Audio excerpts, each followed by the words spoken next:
All right, regular geometry crew, we are on to our next chapter. All right, we will be skipping chapter 9. We're moving to chapter 10. All right, chapter 9 is just transformations, moving figures around a coordinate plane, that kind of thing. We're going to skip that, and that was the plan since the beginning of the year, to skip chapter 9. So today, we're moving on to section 10.1. All right, this is areas of rectangles, parallelograms, and triangles. All right, so everybody knows, all right, your typical rectangle is going to look something like that. All right, and the area of your rectangle is going to be base times height.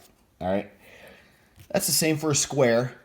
All right, the funny thing is that a square is, all squares are rectangles. Not all rectangles are squares. All right, but squares just have congruent side lengths, but it's still base times height. Sometimes you'll see like side times side, just because the sides of a square are exactly the same. But when we're dealing with rectangles, we have ourselves the height and the base. All right. Now, parallelograms look something like this. All right. In the parallelogram, your still area is base times height. Now, the key here is the base and the height always have to be perpendicular. All right, so let's say they draw the height outside of the parallelogram, and they tell you, like, this is 10 units long. If this is perpendicular to this base, notice I had to extend the base a little bit. All right, just so that I could show you it was perpendicular. That's how some of these problems, they're going to show it to you. All right, like if you look at your textbook, problem number 16 on page 619, all right, notice that triangle, the height in that case is 3 feet, even though it exists outside of the triangle. And then the base would be 2 feet, all right? So you don't include this section as part of your base. This is not included. The reason they draw it in is just to show you this is the height and it's perpendicular to this base. So this identifies, all right, this height identifies this as your base. So they would have to tell you, like, that's 20 or something like that. All right. So to figure out the area of this parallelogram, it would be 20 times 10. Okay. Now, let's say we have a triangle. A triangle area, all right, the area of a triangle is equal to 1/2 base times height. All right. You can also write it base times height divided by 2. I like to think about it this way, because this 1/2, you're going to see this 1/2 all of the time in chapter 10 when we're dealing with these formulas for the areas of certain things. All right. That 1/2 is going to come into play. All right. Now keep in mind, we are on chapter 10 right now.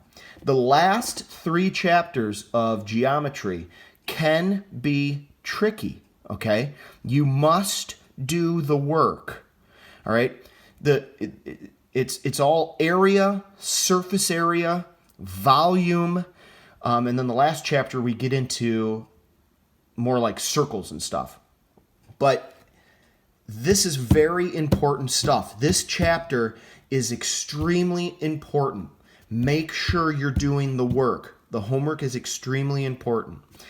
So, in this triangle, remember, the height, like I said before, it's always perpendicular to your base. All right, so here would be the height, and here is your base going all the way across, okay?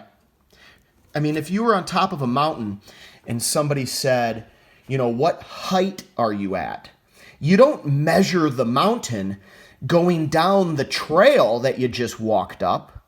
You measure the mountain as if you could drop a line straight down the middle of the mountain all the way down to sea level.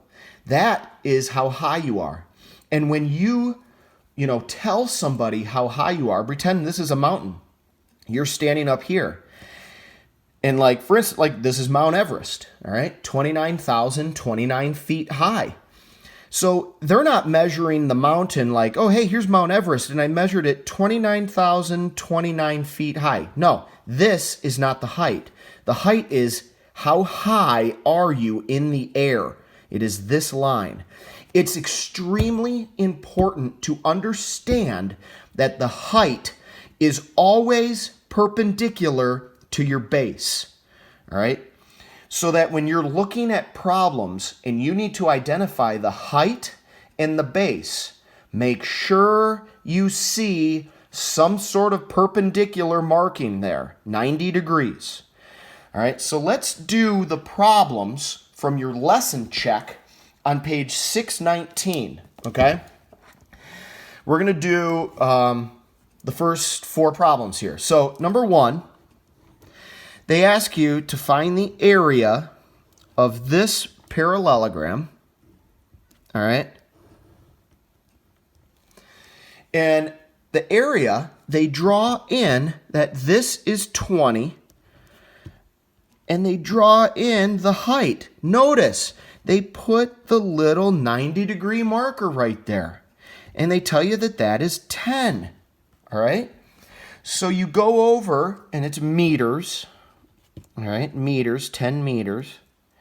Go to your trusty calculator. You type in 10 times 20. This area is 200 meters squared. It's always units squared when we're talking about area, all right? Keep that in mind, all right? Units squared. Let's look at number 2. Number 2, I like this problem. All right, I like how they draw this problem because not every parallelogram is going to look all pretty like the ones I've been drawing. All right, this one they draw like this, all right? And they tell me that this is 8 feet,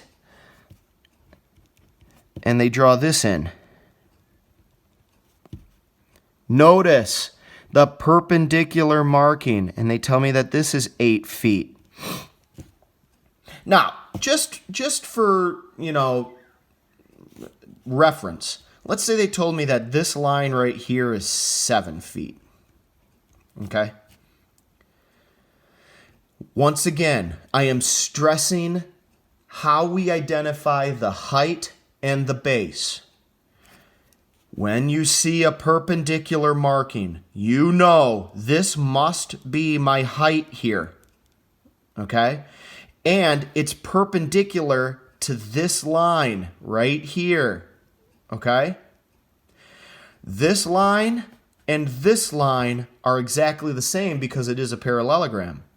So, if it's perpendicular to this line, it has to be perpendicular to this line. So this is my base. This is my height. Base, height. The 7 is nothing to us. Okay? So, the base and the height are both 8. 8 times 8 is equal to 64 feet squared. All right, number 3. Number 3, they give us a triangle, all right?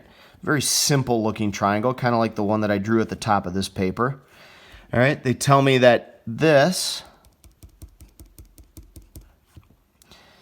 once again, perpendicular, that is 12 centimeters.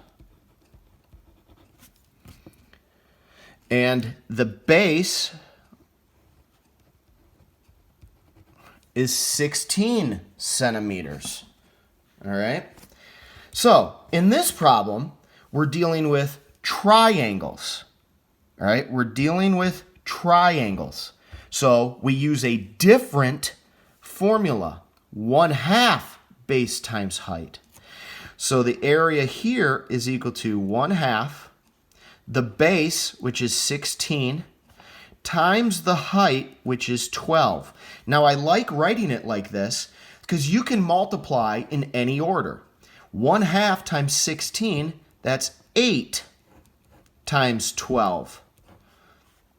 8 times 12 is 96 centimeters squared. So your answer is 96 centimeters squared. Let's look at number 4 quickly here. Number 4, we have a triangle that looks like this. All right. Once again, my 90-degree marker, all right, and they tell me that's 8 inches. The base, they tell me, is 9 inches. So area is equal to 1/2 base times height. So 1/2, my base is 9. My height is 8. Now I'm going to multiply 1/2 times 8. 1/2 times 8 is 4. What's 9 times 4? 36 inches squared.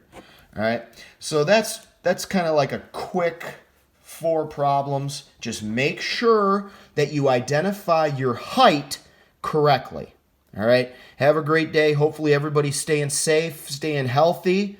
All right, make sure you keep doing those quizzes. All right, the quizzes are every other day, so don't forget to do those. And just have a great day.